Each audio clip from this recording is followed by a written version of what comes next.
باندې تقریبا 3 ټنیور د حکمران دی جماعت ته لګیا دی میلاو شولو خیبر پختونخوا کې بالکل په دې 3 ټنیورو کې ما په پېښور کې چېرته یو نوی انډر پاس په دې تقریبا کم او بیش 12-13 سال عرصه کې ونه کتل چې یا نوی جوړ شوی دی. تاسو د ټرافیک نظام وګورئ، بالکل ایروز ښار یو بدترین منظر پیش کوي. تاسو د صوبې د دارالخلافې پېښور د نکاسي سیسټم وګورئ.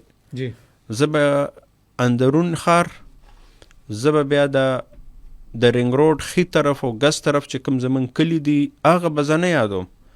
زه به تاسو ته خالي 2 سپاټس ښیم چې دا زمونږ څومره غټ فیلیور دی.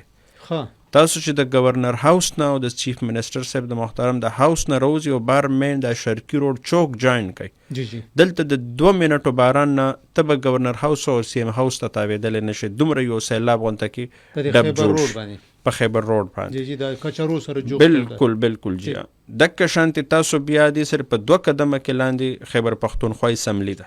جی بالکل د یو معمولی باران نه دا مکمل دا چوک داسې د یو سیلاب منظر پیش کوي.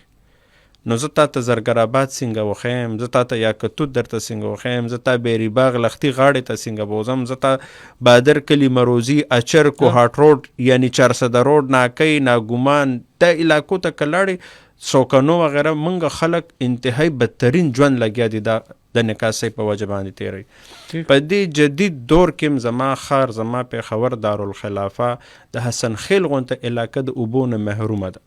اوس هم اکه دور دی چې خلک باران ته انتظار کوي، باران ووریږي ځان لا هغه خلک هغه اوبه سیف کی په هغې هغه خپل سیسټم په ذریعه باندې او بیا هغه پورې استعمالي چې څو پورې بل باران نه شوی. دلته راشي زمونږ زچه بچه سنټرز طرف ته، بی ایچ یوز طرف ته، آر ایچ سیز طرف ته، هغه توجه ورته نشته، هغه اکوپمنټ ورته نشته دی